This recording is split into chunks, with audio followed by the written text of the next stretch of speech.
Welcome back to I Did This Instead of Killing Myself, a stand-up comedy and lifestyle podcast I host here out of my apartment. My name's David Bakker. I hope you had a happy Memorial Day. This is episode 7, and this will go on Tuesday morning. So if you're sitting in the office or on your way there, I hope you're not about to kill yourself.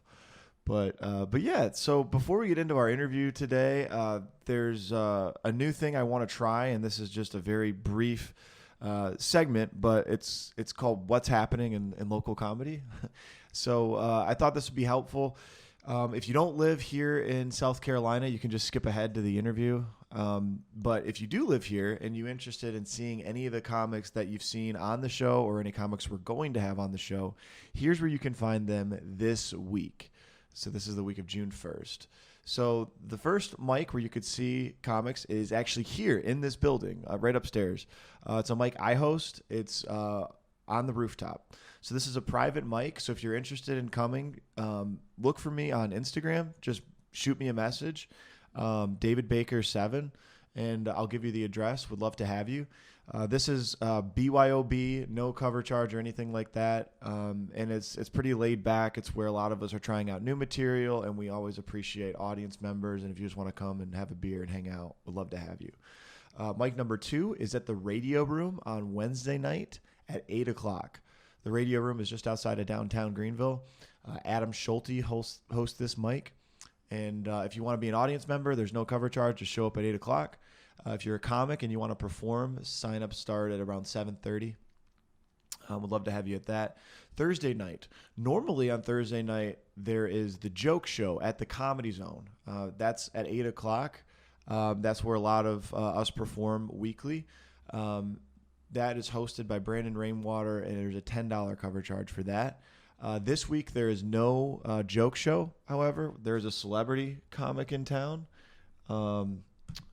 His name is John Heffron. I don't know John, but he's going to be here from June 3rd to the 5th. And winner of Last Comic Standing, really funny guy. He's a celebrity comic. So if you want to check him out, that's what's going on. So yeah, that's what's happening here in local comedy. Our guest today is Tucker Lawson. Tucker is one of my favorite local comics here in Greenville. One of the reasons I love Tucker is because he's so smart. He's a super nerd like me. So he's going to law school this fall. He puts a lot of thought into his jokes, and I think he's got a good point of view. He's been doing stand-up comedy for about 5 years, so he's pretty experienced at it. And I really enjoyed our conversation. If you want to see Tucker live, you can catch him at some of these mics around town, but you can also see him in Asheville, June 29th at One World Brewing West. So One World Brewing West in Asheville on June 29th. But anyway, enjoyed our conversation. Hope you enjoy getting to know Tucker. Here's the interview. Okay, welcome back to I Did This Instead of Killing Myself. I have another interview for you. Our guest today, Tucker Lawson. How's it going? Thanks for coming, Tucker. Tucker, I'm really happy to have him on the podcast. He is, I'm trying to remember when I met you. Probably late last year in the fall sometime. Yeah, that's when I started coming back out again from I didn't really go out in the summer. I think that's when you kind of started up everything. Yeah. But then I never really started coming back out from the pandemic and everything until about October when Coffee Underground opened back up about their open mic. So yeah, that makes sense. So there was a group of us who started early. We were probably crazy starting when COVID was still dangerous in July. But yeah, Tucker had been doing stand-up well before we had. When did you start doing stand-up for the first time? I'm going to say around 2016 or 2015. Sorry. Oh, wow. July. Okay. Up in July, 2015. So if you added that up, you've been doing about 5 years. Yeah, about 5 years. 5 years. Yeah. And has it been steady the whole time? Yeah, I've really gone. I think the longest break I've ever done is 2 months when I was working really hard. Yeah. So that's a big chunk. That's a solid 5 years. Going to open mics, doing a show here and there. Okay. So.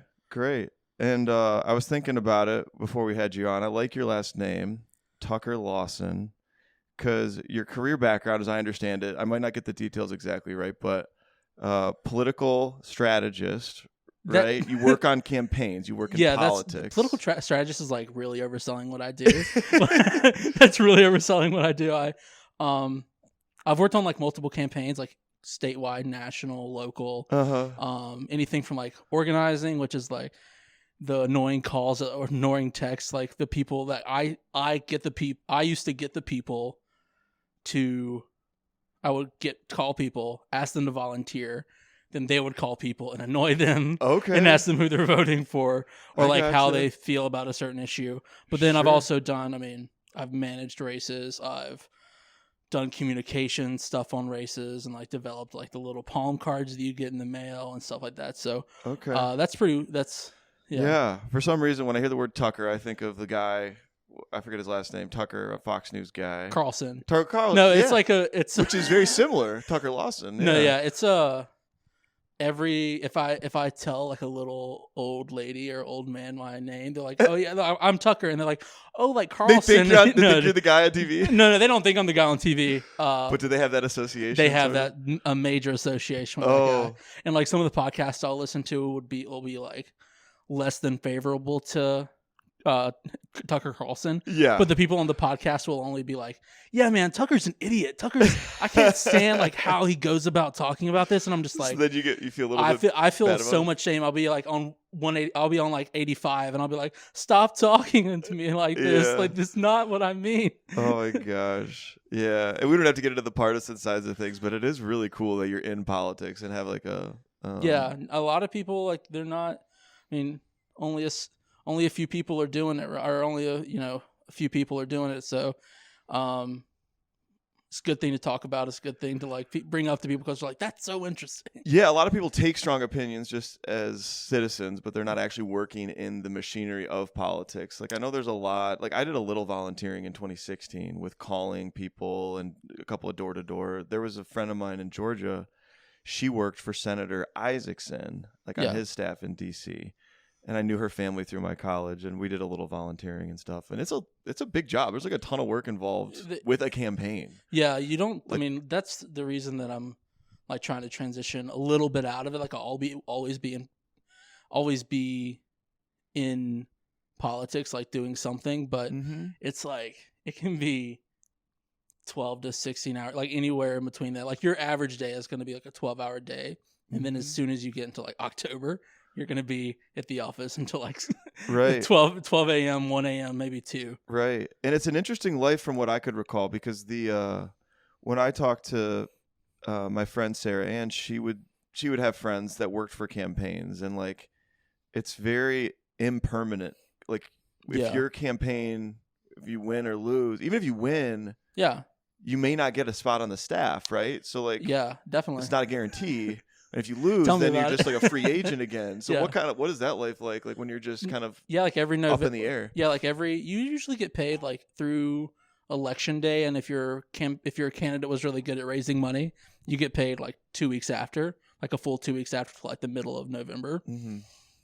But every November you're back out looking for jobs, and so and the bad thing is that every single person who's doing what you do is back out looking for jobs. Okay. So it's like you're competing against every single person essentially. And your friends too, probably. Yeah, your friends. Yeah, tons of friends. But the good thing about that is like your friends, you make friends with people at the next level, and they can really help. And I made a good number of friends that really helped me get jobs after a campaign. So.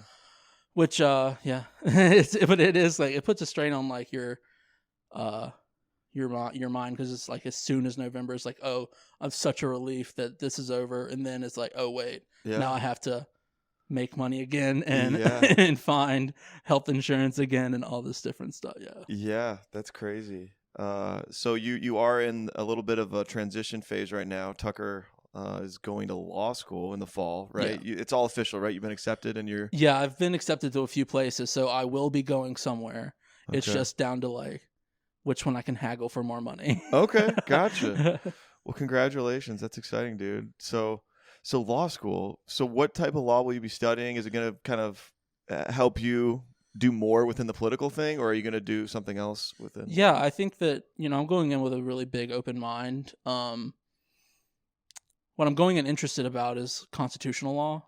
And Okay. yeah, so get out and, there's a couple different routes you can take with that. One would be kind of clerking for a judge, like federal judge on one of the circuits around the country, or a state judge in one of the 50 states. Then but then you can also perhaps go into like to go work at a firm, like one with like a civil rights practice arm of it, basically. So, but like I said, I'm keeping an open mind. I'm interested in a lot of different things. I'm on stage a lot, so like being in a courtroom, it's not completely the same. But you get to tell jokes on the stand. You ought I don't think a judge would like that. I watched the trial of Chicago 7 on Netflix, and they did not enjoy Sacha Baron Cohen's character. Oh, I haven't seen that movie yet. No, yeah. Does Sacha Baron Cohen try to crack up the courtroom? No, yeah, that's his whole thing. Like, so he plays this guy named Abby Hoffman. Okay. And Abby Hoffman was this huge counterculture figure in the 60s and 70s. And it's basically a trial about the 1968 Democratic National Convention and the riots that went on outside of it.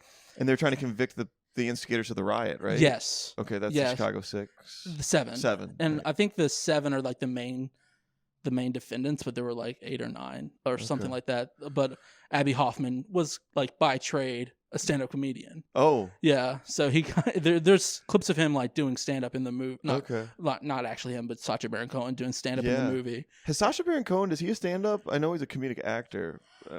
I honestly don't know. I couldn't tell you. Like, I mean, grew up watching or sneaking to watch his movies. Yeah. But not really sure. I think he's just kind of an actor and like provocateur. Sure.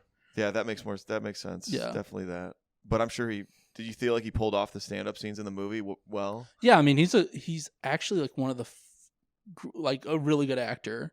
Like he's one of those actors that is like, oh, I'm really funny, but guess what? I'm also gonna like act your face off. Yeah. He was nominated for an Oscar last night. Was he? Yeah, he was nominated for like best supporting actor. In which was that from that same movie? Yeah, that same movie. Yeah, the Chicago 7. Yeah. I got to get back into movies. Yeah, I did not watch the Oscars last night, so a little bit behind on all that. And it's. I mean, it means a lot for him to be nominated for that movie because he was the best. Him being nominated essentially is him saying like, oh, he's the best actor, and like Eddie Redmayne was in the movie as well. Yeah. So it's like, okay, he did a really good job. Yeah, he stood out. Yeah, he stood out. Talk about versatile. Sacha Baron Cohen. I mean, because I've seen him in everything. I mean, Talladega Nights. That's a real. That's one. I think that's my favorite one that he did. Yeah. And obviously like the Bruno movies, and I'm totally blanking on the biggest one. What is Borat? Borat. Yeah. They filmed in Greenville. The second movie. Did they? Yeah. Filmed in Greenville a little bit, but he was in Sweeney Todd too. He like did I don't know if you've ever seen Sweeney Todd. I haven't seen Sweeney Todd yet. Yeah, he plays this barber basically that challenges Sweeney Todd to a standoff. Okay. It's a standoff, like a shave off. Right. Gotcha. Well, very cool, man. So law school in the fall. So, dude, you can't get too busy, man. You're going to have a lot on your plate here. Yeah, I mean, I'm going to probably not be, this is, the last couple months that I'm going to be able to like go out to mics regularly. Yeah, well, I was going to say, you can't forget about stand-up, man. Yeah, I'm going to be, the cities I'm looking at, like one is Oxford, Mississippi. Okay. So, small town. It's like Clemson. It's like a small town with a D1 school attached. Okay. Not much of a stand-up scene, but they're an hour and a half from Memphis, which does have a pretty thriving stand-up scene. I gotcha. So I'm just gonna try to like go to a couple of mics there, see who I can meet. But also I don't want to. I'm a law student. I don't need to spend 3 hours on the road. Like, I get it. I say that selfishly because I love to see you on stage. And So I'm trying to remember. But every time that I'm back in town, I'll be like at all the mics. Yeah, absolutely. So take me back to when you started doing stand-up. This is, going back 5-6 years. Like, what was going on in your life at that point? What made you get up on stage for the very first time? 2015. I had just spent a semester abroad in France, and that I won't say that like spurred me to do it, but while I was there, I really was just, I was like, man, like this is, I watched a lot of like American stand up on my, like because that's a lot of what they have on the Netflix there. Okay. In France? Yeah, in France. I was only allowed French Netflix because I hadn't like learned how to use a VPN yet. But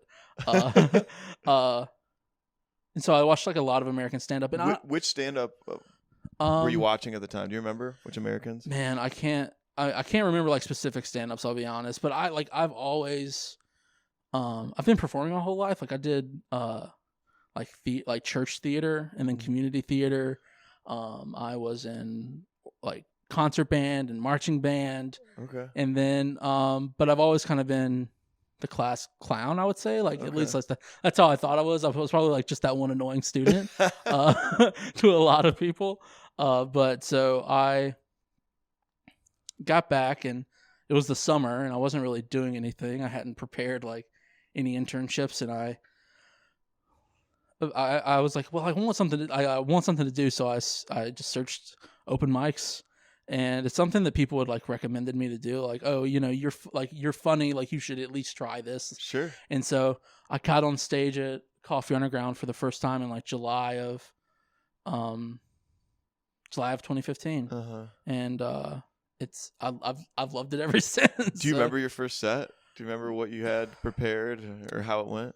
Man, I could not tell you what I think it went decently well. Like I was kind of nervous and my voice, I remember like the specific thing that I remember is my voice getting kind of wavery and my knees shaking, and like that doesn't really happen to me a lot. I'm not really like a stage fright type of person for other like performing things.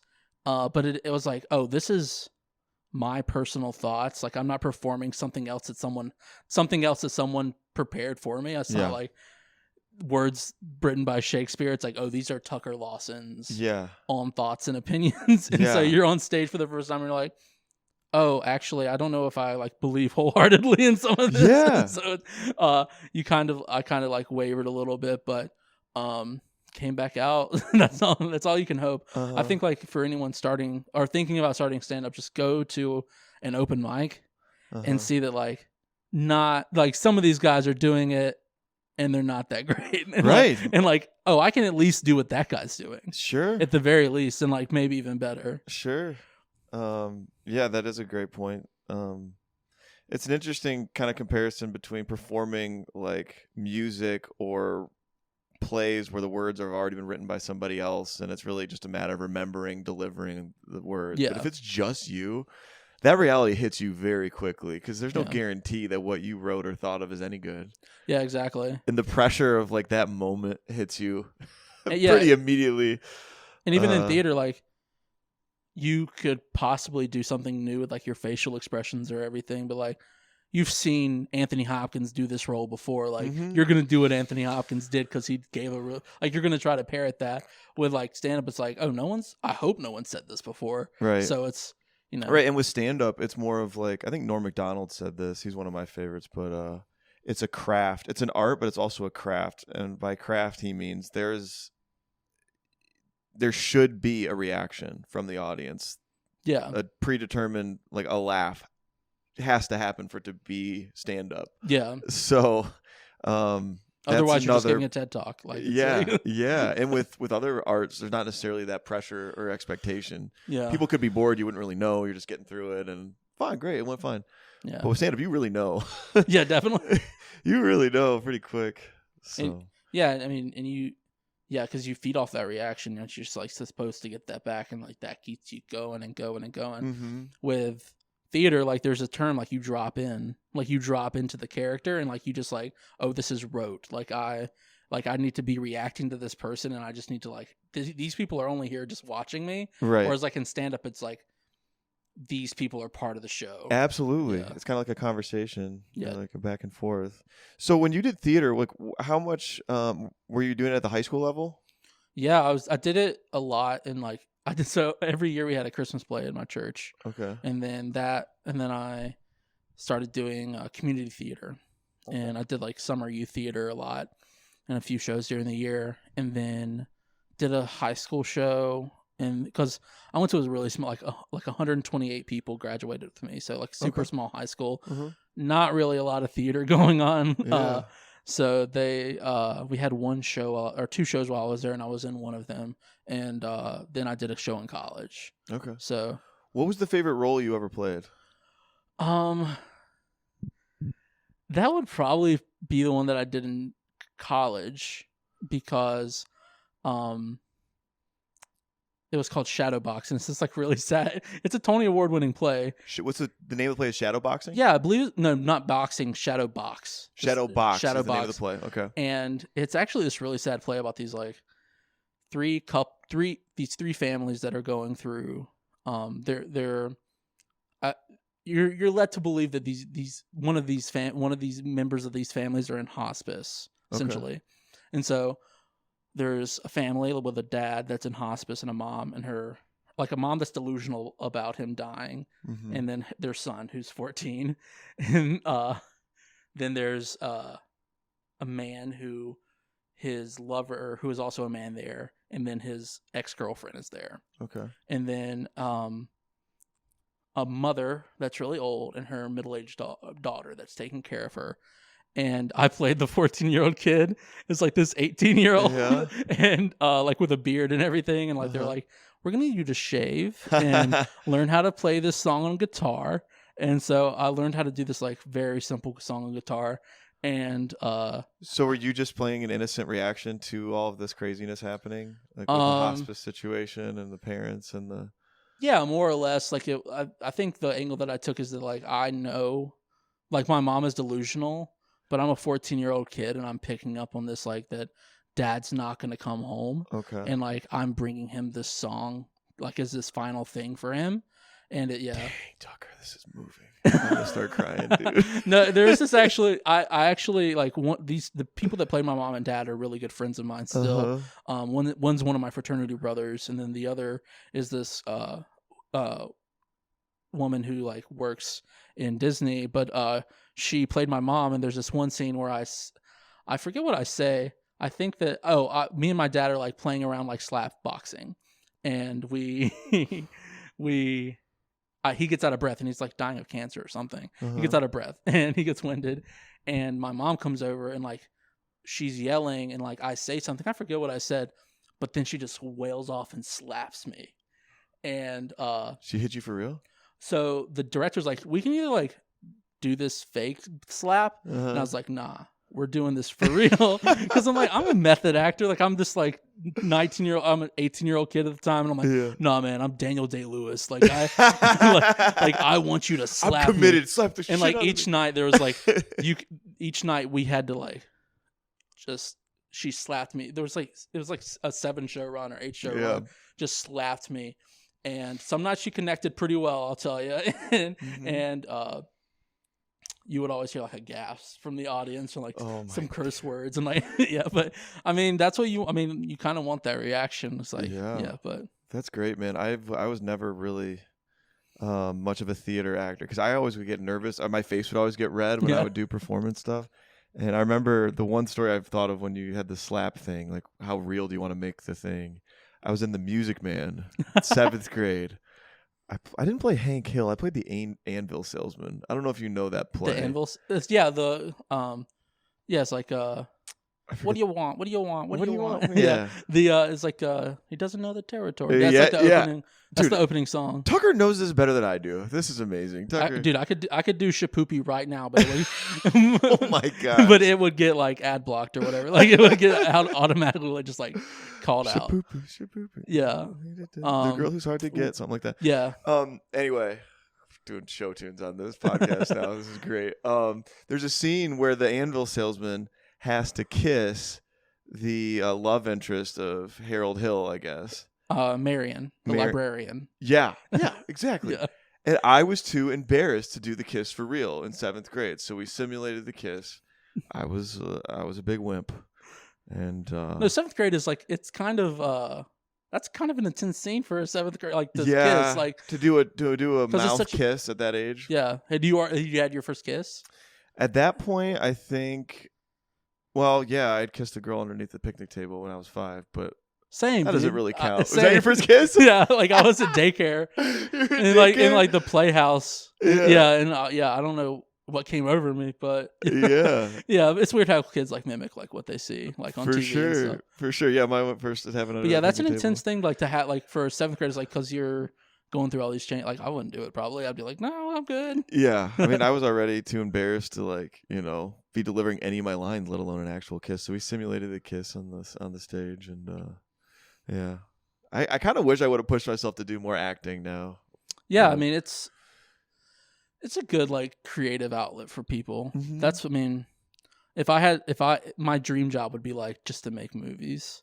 Yeah, Just like to go and like go to LA. If I didn't have any student debt or anything, I would be like first bus to LA. Yeah, well, that's one of the questions I asked because if you weren't doing stand up or whatever else you have going on, that would be it. That would be your dream job, acting. And... Yeah, I mean that's not the end goal with comedy. It's more like comedy's always been kind of just like a hobby that I do, that I need to do. Because if I don't perform for like 2 weeks or 3 weeks, I'm like, my mind is not feeling good right now. I need to like have this creative outlet. But yeah I've always loved making like me and my friends, if there was a project in school, we would always be like, can we make a movie? And so we would always make a movie and a lot but if just acting, I loved doing that. And do you like anything else about the filmmaking process? Like, do you like the editing, the filming itself?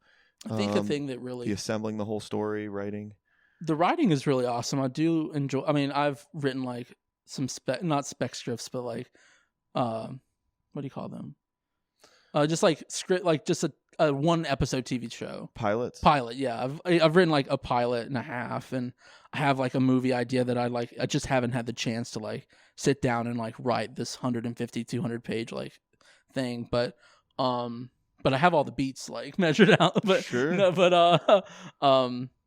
Really enjoy the writing. I think that's really interesting. One of my favorite filmmakers is like kind of known for his writing, Aaron Sorkin. Yeah. And so one of my favorite movies is Moneyball. Yeah. Do you like that movie? Yeah. Yeah, I'm kind of a sports guy, and I think that's one of the best sports movies. He did sports radio too, or he did sports news. I think that was like a late 90s thing. Yeah. And then it got canceled. And he was Rogan in that?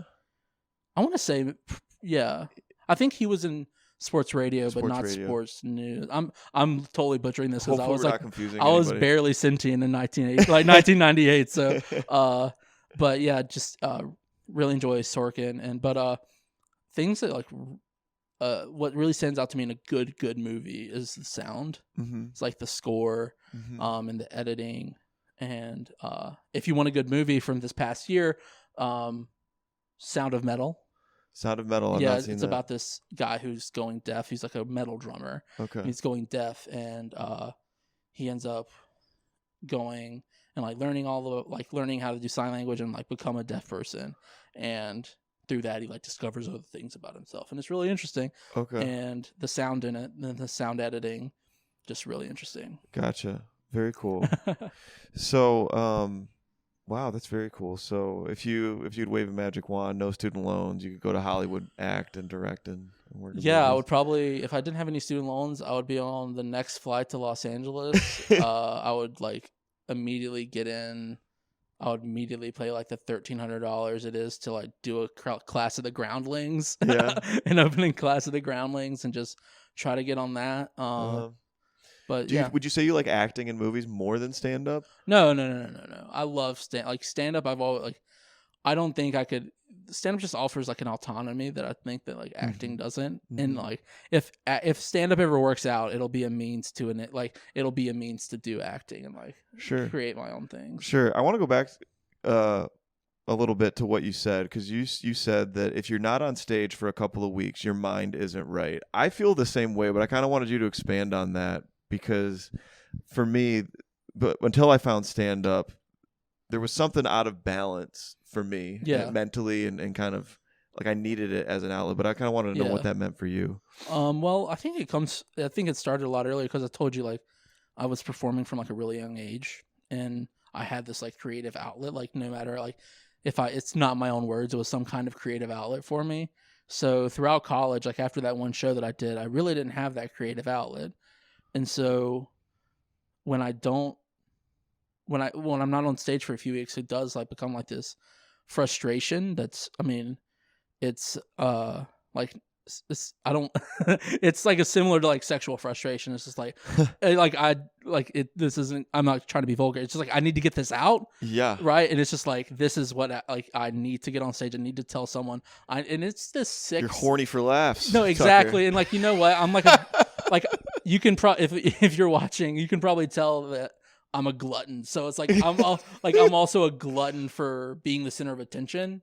And so if I can have 5 minutes of like 4 people's center of attention, that makes me feel so good for like the rest and then if it goes well, that's like a whole nother level. I'm riding that way for the next week. But yeah, that's as much as I can like really expand. It's just this innate like feeling that like this needs to happen. Yeah, I mean, to me it's really cool because it is creative activity. The writing is creative, but you get feedback instantly and you put it out there. To me, it's unlike anything else creative, because if you write in a journal or write a poem, even if you recite the poem, people are just going to be like, oh, that was nice. Yeah. Whatever.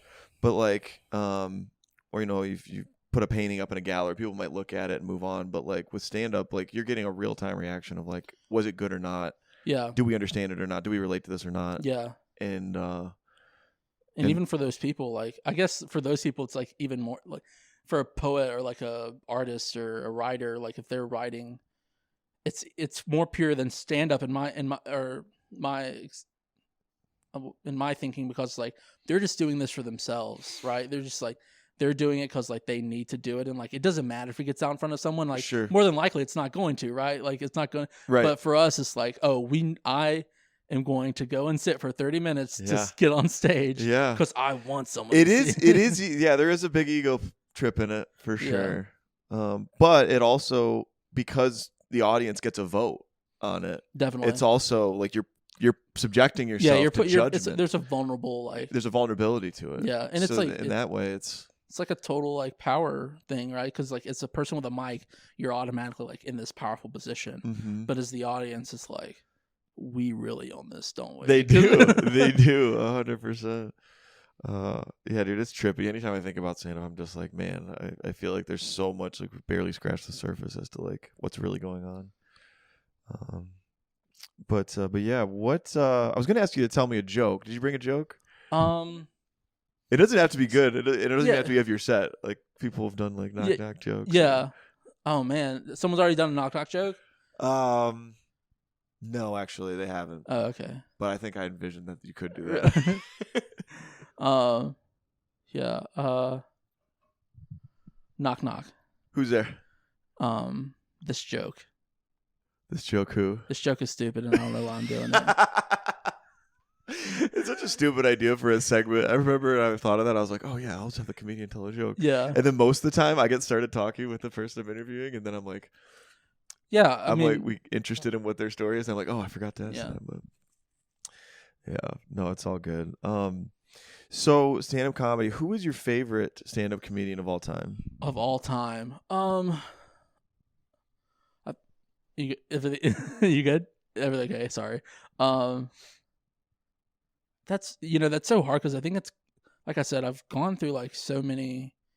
I was always kind of like really interested in in comedy. I'm not going to say stand up. Like from an early age, like my mom was showing me like Carol Burnett and Lucille Ball stuff. Like there's like 7 years old, right? So like there's no reason like a 7-year-old should like know the exact lines to like the Vitamita Vegemin commercial. Yeah. But like that was my reality, and so I fell in love with that really early. And I had a guinea pig that it was black. It was jet black.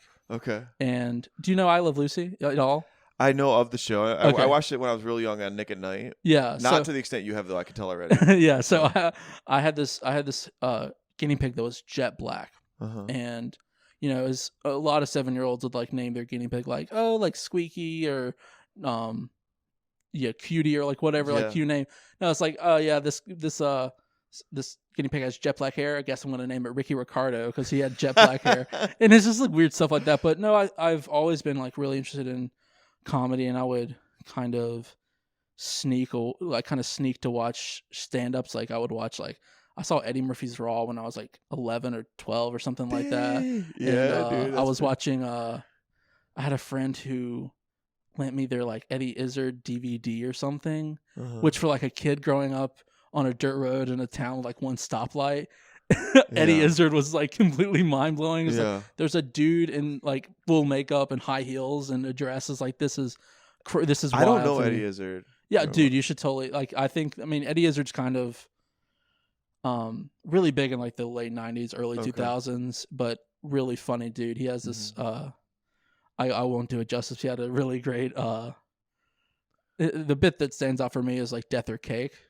Okay. And it's basically he's like, what if these medieval people like went around and asked like death or cake, and like they would run out of cake, but like that's like a horrible retelling of it. I'm sorry, sorry to Eddie Izzard if he ever like happens upon this, but no, it's all good. But now and like just throughout high school, I would watch online, and like that's where I kind of found my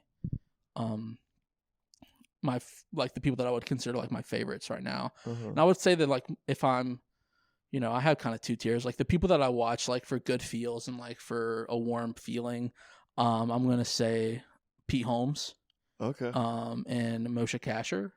Okay. Do you know Moshe? Moshe's like less well known, but he's like pretty. He's kind of on the press, like on the cusp. I don't know. Like, I know Pete Holmes though, because he had a show on HBO, Crashing. Yeah. Right. And I watched that entire thing all the way through. That's a great show. I love that show.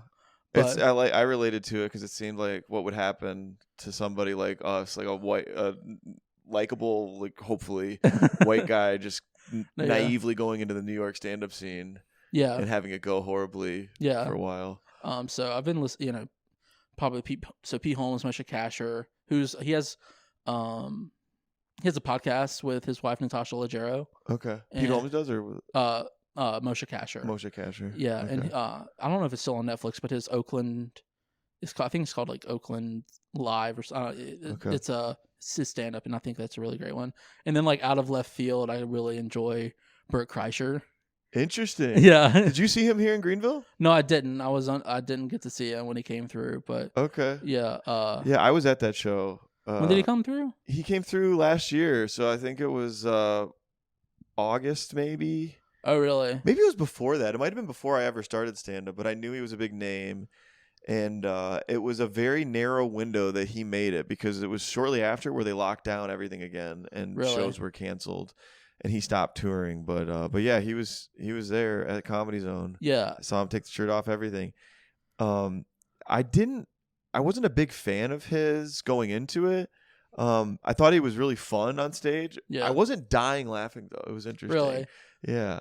I think that I just have I definitely feel kind of similarities to Pete, and because he grew up in a evangelical Christian household and like, all this stuff, and now he's like reshaping his faith and all this stuff, and it's just like really funny stuff. And but with Bert, he's just a great storyteller, and just a great he's a ham like I would say I am, like around my friends and everything, like just a guy who loves to be the center of attention. Yeah.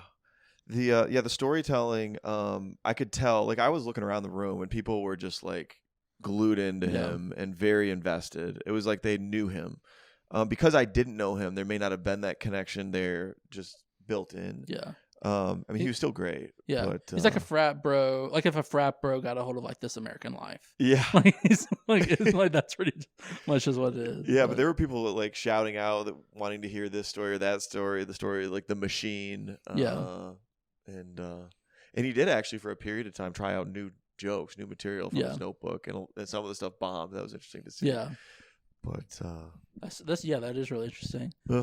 Funnily enough, I don't know if we've gotten into this yet, but I drive for Uber now before I go to law school. Yeah. And I picked up someone, or dropped someone off at the airport. But on the way there, we were talking, and he was actually a television developer. He develops like reality television shows, like mostly cooking shows. But he worked for Levity, And Levity is they used to represent Trevor Noah and Okay. who's the guy with the puppets? Oh, Jeff Dunham. Jeff Dunham. Mm-hmm. But they both left, but they also represented Sebastian Maniscalco. Oh, yeah. And Bert Kreischer. Okay. So did you pitch him anything? no, It's I mean, the opportunity of a lifetime. You should have thrown a script at him. Yeah, I just keep that in my car 24/7. But no, I did tell him I'm a stand-up comedian and like all the stuff that I do. What did he say? He's like, yeah, it's really interesting. I mean, I don't really have anything to give him, right? There's no, I was like, yeah, let's take this guy from Greenville, South Carolina that has like 30 minutes worth of stand-up and give him a Travel Channel show or something. Like, that's not gonna happen. But yeah, no, he seemed like a really cool guy. But for sure, yeah. For sure. Yeah, is that about how much material you have now? 30 minutes? If I had to if I got on stage and I had and I like really like was like, this is all the jokes that I know work, it'll probably end up being like 30 minutes. Okay, gotcha. Yeah, that's amazing. I've told hours and hours of bad jokes though. So yeah, that's kind of how I feel. Like I could do like I've only been doing it like inside of a year, so I could be up there for 30 minutes maybe, but it would be a mixture of really crappy stuff. Yeah. Like what I feel really good about is probably like 7. Yeah, I mean that's 7 to 10 in a year, dude. That's like all you can like hope for. Mm-hmm. So yeah, and but for me it's about the fun of it too, and just the outlet, kind of like you said. But yeah, I kind of forgot to ask the first question, which I normally ask, is tell me your biggest dumpster fire story, like your biggest failure story in life. Failure story, man. I have so many. Like there's I do too, dude. There's so many. Like man. I'll tell you one from. This is kind of just a story where everything converged into just like a horrible situation. Okay. So, like I said, I grew up in the church. And I was really big in a youth group, Okay. which was awesome. I loved youth group. I love like everyone in there still. And we, as a youth group, they're like, we need to, like, we want to go on the adults are like, we want to take you on a mission trip. Uh-huh. We want to take you on a mission trip to New York. And like, we have a sister church there that we're going to go. We're going to help them like put in some drywall or something and then also hand out, leaflets on the street. Okay. So how old were you at this point? I was 14. It was the summer after my freshman year of high school. Okay. And so we get on the bus, we drive like 13 hours up to New York. Uh-huh. One day we're in Brooklyn. We're like at the corner of like 7th and 11th. Like 7th Avenue and 11th, or 7th Avenue and 6th Avenue. I want to say 6th Avenue. Okay. Because I think the name of the church is like 6th Avenue Baptist Church. Like in the heart of the city. Yeah, it was like in the heart of the city. Yeah. And this is the biggest city I'd ever been. Like, I mean, it's one of the biggest cities in the world, so of course it's gonna be like one of the biggest cities I've ever been to. But we were in the city, and so last night we're like, yo, let's have some fun. Like we've already done like the wrap up session of like our devotional and everything. So we're gonna have some fun. And we're like, let's play Manhunt inside the church. Uh-huh. Do you know what Manhunt is? No. It's basically hide and go seek with the lights off. Okay. Okay. So usually we would play like outside. Mm-hmm. But we were confined. We can't play it outside in New York. So we were confined to this, and like the preacher there, the preacher who brought us, he's like a big jokester, love him to death, but he's like, so everyone has to give me their phones, like no flashlights. We're going to play in complete darkness, all this. So we, me and a friend of mine from here, and then the missionary's son, like this guy who ran the church, the pastor of this church's son that we're in, where we go down into the basement. Keep in mind, this church is from the late 1800s. Like it's an old church. Yeah. So we go down in the basement, and there's part of the basement that's finished, and there's part that's unfinished. Right. We're in the part that's finished, and there's like a door up to the stairs to get out into the main church. And so we go into the part that's finished and just huddle in a corner. And then it's boys versus girls. I should say that first. Boys versus girls. And we hear the girls come down the steps, and we hear them snickering outside. Then they open the door. They say, "We found you," and then they close the door, and the door opens inwards. Okay. And so we like rush over, like, okay, it's whatever. We're gonna go sit up in the main lobby with our phones and stuff now. And so we go to get it. This is where it starts getting bad. We pull on the handle, and they've like string locked it, where you like tie a string around the one end of the knob and like tie it off to like something that's. The girls did that? Yes, the girls did that.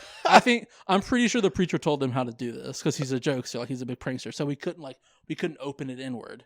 So you were stuck down there. We were stuck in this half finished basement in complete darkness. And well, I thought that was complete darkness because the next move that we made was we went to the unfinished side of the basement, and it had a dirt floor, and I couldn't see my like hand in front of my face. That's how dark it was. And we're like searching around, and we see the seam of light, and we're like, we have to go toward that. So we go toward it, and it's the doors to the outside, essentially at I don't even know what you'd call it. Cellar doors? Cellar doors, yeah. It's like the cellar doors to the outside. So here we are. I'm 14. This other kid is 18. The other kid is 13. We're in the middle of Brooklyn at like 11 p.m. at night. Locked out of the church. Like we go around to the front. We knock on the door. They're not letting us in the front. We go around to the back. We try to get in the back, and they like lock it. They like slam it shut on us, and they lock us in there. Wait, so you got out the cellar door, so you're outside on the street? We're outside on the street, essentially, in this like fenced-in churchyard. I gotcha. And we go around to the back of the church, and they lock the door on us. And then we go back to the cellar door. And when we're going down into the cellar door, this guy's walking his like little pit bull or like English bulldog like on the sidewalk. And we're going down in the cellar door. And then we're down there a little bit. Like, we can't stay down here, man. It's like pitch dark. Like, we need to be outside. Right. And so we go back up.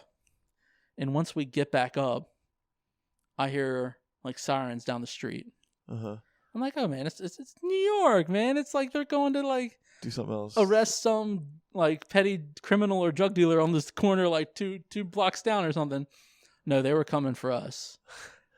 5 cop cars show up. They block all 4 lanes, like all 4 intersections, and then one hops up on the curb. Everyone jumps out of their car and they're yelling at us. They're yelling at us to like, get down, get down, get down, and like all this crazy. It was honestly wild. So we're all like down on the ground. Why were they yelling you to get down? Weren't you just missing? Like, was that what they were called? No. The guy who was walking his dog, we think that he called them and said, hey, someone's like breaking into this church. Oh. Yeah. So they eventually like get us and like they don't cuff us from my memory. They don't cuff us, but they like get us up and they're like talking to us like, what are you doing here? Like, what's all this? Like, it's and we're like we're playing Manhunt. And they're like, bad choice of words. Yeah, exactly. I was like, what are you playing? And it's like and we're like, Manhunt. He's like, what is that? He's like, well, it's basically hide and go seek in the dark. And he's like, so let me get this straight. An 18-year-old, a 14-year-old, and a 13-year-old are playing hide and go seek. I don't believe that. I'm like, listen, man, like you, like this is what we're doing. Like we are here on a mission trip, which is already a crazy thing to say in New York, probably. And then they go and knock on the door. And it's like, everyone else is inside. You can go knock on the door. So they go knock on the door and like, hey, this is Brooklyn PD or NYPD, open up. And the girls think it's us trying to get in. And they're like, we're not going to let you in, Tucker. That's not going to fool us. And then finally one of them opens like the eye flap and they just see like blue lights coming in. And eventually we get like released from custody. But it was a pretty intense situation. Wow. For a couple minutes. Then there's a time that I like my eye got like sealed shut by like a tooth abscess, and I went on like a 13-hour drive to Virginia, and then had to come home and do an interview. Oh, that's a separate story? Yeah, that's a totally separate story. What's a tooth abscess? I don't even know. It's like when you have like a bacteria gets under your tooth. Okay. And it just like creates this, I mean, like it's this inflammation reaction. Yeah, your body essentially is like, oh, bacteria need to kill this, and like it sends all these like different like white blood cells and pusses there to like fix it, but it just like builds and builds and builds. But man, so you got a couple. Yeah, man. That's not even that's the ones that I could say like on a podcast and not like ruin my like job chances in the future. No, that's fair. That's fair. The church one in New York City, that's a trip because I bet those cops are trained to be definitely on edge for the crap they're seeing. Oh, definitely. And it's like New York City. Yeah, and I'm just this like chair-faced little kid, like 14-year-old, like barely has any facial like just like stubs of facial hair. Like I'm basically shaving air at this point. And that'd be scary, man, to get locked in that basement and then not be able to get in the building. And yeah, and like I'm a scaredy cat. Like I don't like Get Out was too scary for me. Like that's how I'm just this. I'm not a big like horror movie fan. So like being in the dark, I was like, nah, dude, this is not it. I need to get out immediately. Wow. Well, glad you didn't die or get shot or anything crazy. So that's I mean, yeah, man. I got two more questions for you before we wrap up. What is your biggest regret in life? Regret. Yeah. I feel like the cop-out answer here is that I don't have regrets because it's like everything. You're not the first person to say, but regrets. It's not. But it's like everything I've messed up on has like created who I am, and like the good, the bad, like it's just like that's who you are, right? So if I go back and I change something, that's gonna change like how I am today, right? I could like not be a stand-up comedian, like I could like, you know what I mean, like but if I had to say one thing, I would say that I heard in your last podcast with like not your last podcast, but a couple podcasts ago with like Kelby, you said that you were a significance person. Significance, yes. Yeah. So it was like a test that you took it for work or something. Absolutely.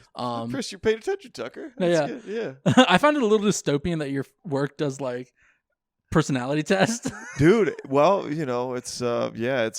I guess they want to know who's like try and get a culture fit and how you're wired, and I don't know. Definitely, I don't know that it's a perfect scientific way of doing it. Yeah, of course. But yeah, maybe it is a little dystopian. Yeah. So the significance thing, it's like you care about how people perceive you. Absolutely. Yeah. You nailed it. So I think that I suffer from that as well. Okay. And I think most comedians would say they probably suffer for a little bit from that, or they've had to overcome that because I think that's like partially what makes comedians special is that they understand a little bit. They focus on like how they're perceived, and also that allows them to perceive like so much other stuff because they are mirroring the perception that they think they're being like that's being reflected on them. So they're all the time like just like that's ridiculous, that's ridiculous, that's ridiculous, that's ridiculous. Sure. So, but I would say that I had that problem too, and I would say that like if I had to do something over, if I could go back in time and tell like 6th grade Tucker like one piece of advice that I could give him, I'd say don't put yourself in a box. Cause like for me, and that's hard for like 6th graders and 7th graders and 8th graders to do, but cause we are just like fed this like people are jocks, people are nerds, people are goths, people are like theater kids, you know what I mean? So I think that if I had to go back, and I would say like just be yourself, don't put yourself in a box. Cause like for so long I was like, oh, I'm a jockey kid. I like to play football and I like to watch ESPN and I spend my Sundays watching football. But then there was like a part of me that was like, you know what? I'm also this like super artistic kid who likes likes theater and can talk to you about the upcoming Tony Awards and like all this different stuff. And then there was another part of me that was like, oh, I'm a band nerd. And like, there was another part of me. Yeah. So I think that for so long I was like, no, this is what I am. And then I switched it and I was like, I'm not a jock anymore. Like my freshman year of high school, I'd stopped playing football. I joined the marching band. I was like, I'm not a jock anymore. I'm the antithesis, some people would say, of a jock. And I'm like, I'm a band nerd. This is what I do. And then for so long, like I kind of clicked though, like my spring semester of sophomore year or my freshman, like the fall semester of my junior year. It's like, you don't have to, you can just be everyone. You can be friends with everyone. Like you don't have, like, you can just like, then like my junior and my senior year, I would say that like I'm just a social butterfly. Like I kind of like completely opened myself up, and I was like, I can talk to the jocks about fantasy football. I can talk to the band nerds about like opera and all this different stuff, and I can talk to theater kids. I can talk to goth kids. I can talk like I was in AP and like honors classes, so I can like I have the end with like the preppy and like the smart kids. So that's what I would go back and I would just say like, listen, man, like, do you like no one else has been Tucker Lawson. Yeah. No one else will be Tucker Lawson. So you like owe it to yourself to be who you are authentically. Yeah. Dude, I think that's such a great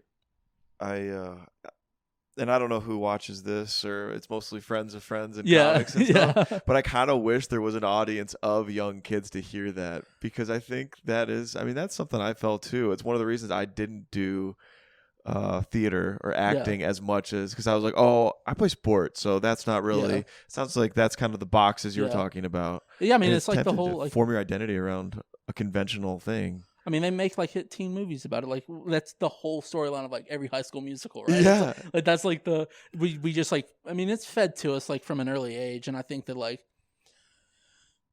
it's been like for years and years and years, like that's how it's been like for millennia. Because like used to, it's like, oh, you're the bricklayer, that's what you do. Yeah. Oh, you're the blacksmith, that's what you do. Yeah, the caste system, you're that same role the whole exactly. So I think that, and it's changed. I mean, there's been like cultural revolution, Napoleon revolution, to like where we're at the point where it's like kids can do multiple things. Like, so, you know, if any kid sees this, if we clip this and put it on TikTok or something, like, that, I mean, that's, I would tell them to turn off the TikTok too, probably. Do you have a TikTok? I've done like I've done like 3 videos. I have one too. I have like 3 videos up.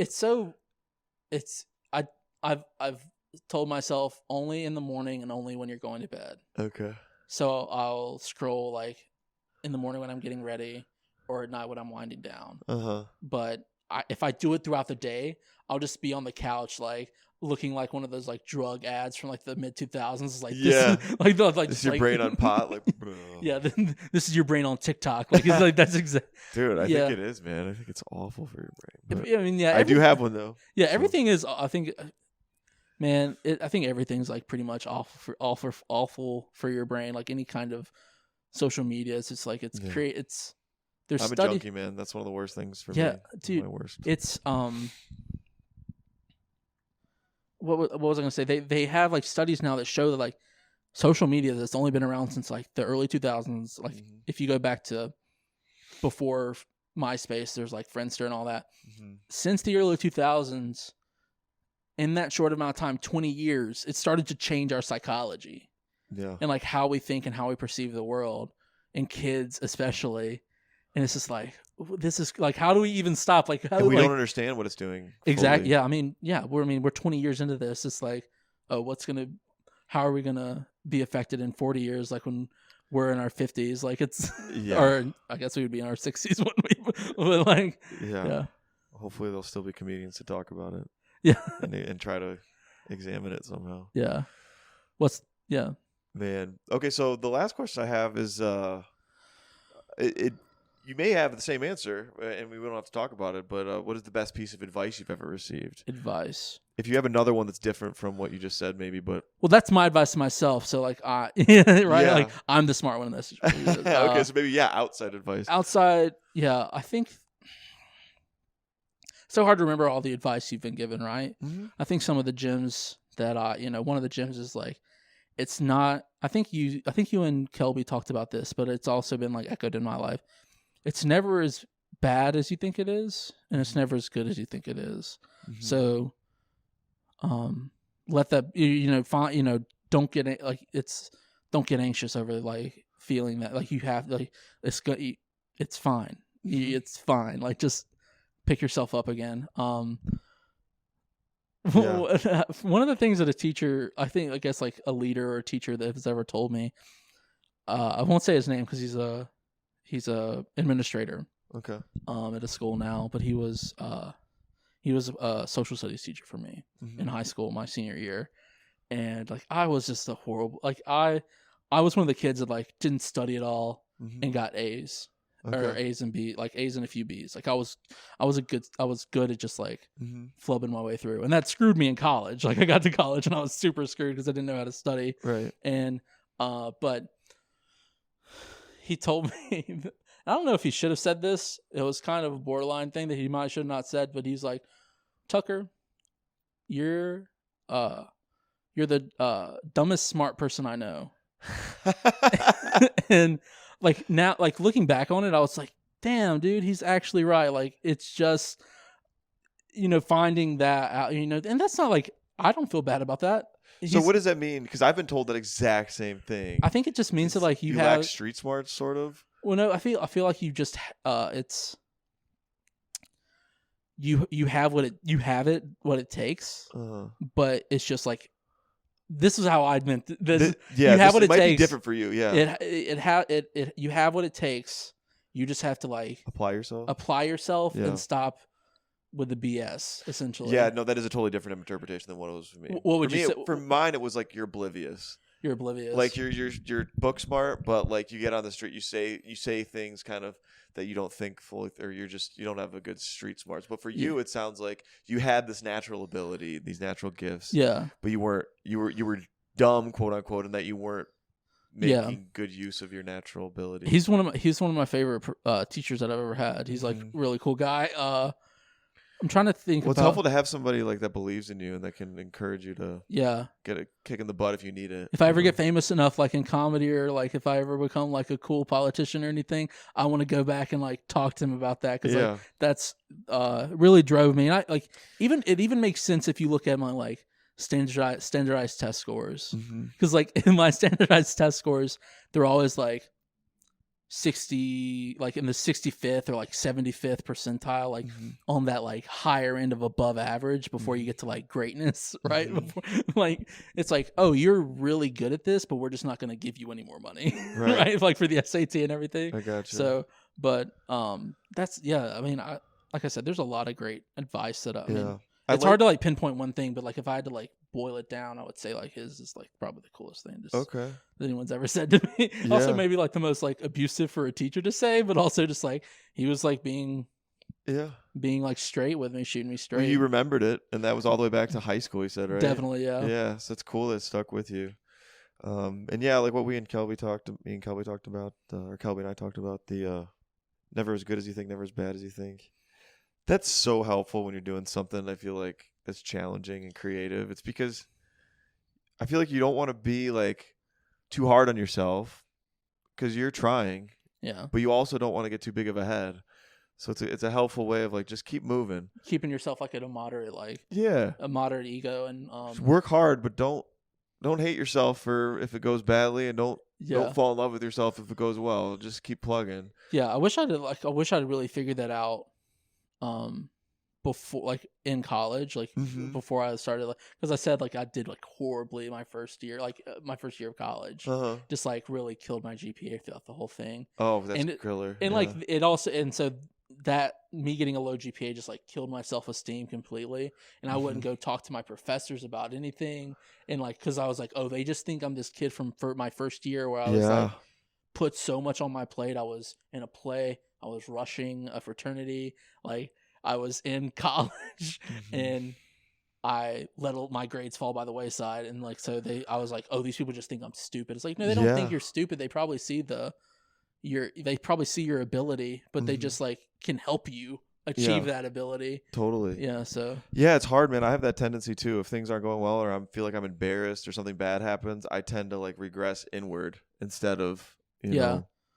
It's even. I mean, that transfers to comedy too. Like asking people like what they think of your jokes, or like what they think of like, oh, like how do I get to this? Like how do I start going out and doing sets? Like that's like it can be hard for people to ask that. I know it was hard for me to ask for it, and even ask for it still, because I don't know if it was like instilled in me. It's like you don't want to impose on people, and I feel like I'm being like I'm imposing on people. It's like, hey, can you give me like a 5-minute, 10-minute spot on this show? It's like people just do it, because they can tell you two things, yes or no, and eventually you're going to tell you yes, probably, if you like keep working at it. Sure. And some part of me worries about what if they say, "Oh, well, here's why. It's because we don't like you because you suck." And, oh yeah, man. That is. I guess they could say that. Like it could be like a no comma situation. It's like no comma, you're horrible, right? Like it could be like really bad. Yeah. But I think there's people in that vein. Like someone's not gonna like you, right? Like there's always gonna be someone. That goes back to like the advice I would give like 7th grade or 6th grade Tucker is like some people are going to hate you or some people are not going to like you. Some people are going to love you.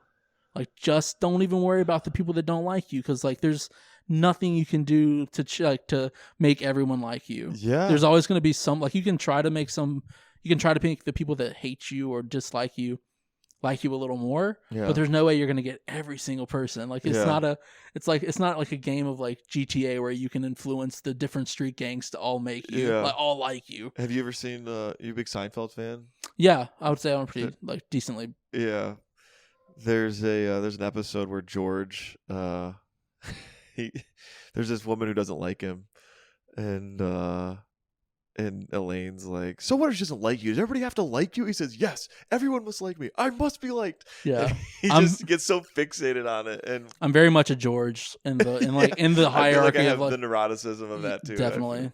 Yeah.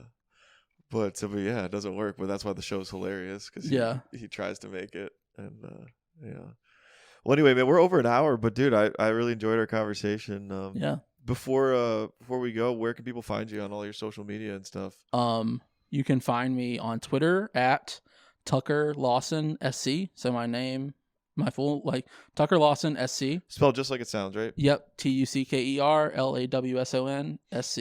And then on Instagram, you can find me at Tuck Ever Laughin'. So it's supposed to be Tuck Ever Laughing, but just without the G on the very end. So Tuck Ever Laughin'. Nice. That's really all my social media. Good deal, man. Well, thanks for coming. Keep an eye out for Tucker on the political scene or at a law school near you. No, the key is to not be seen in politics. That's that's how you. Maybe he'll be pulling the levers behind the scenes too. Yeah.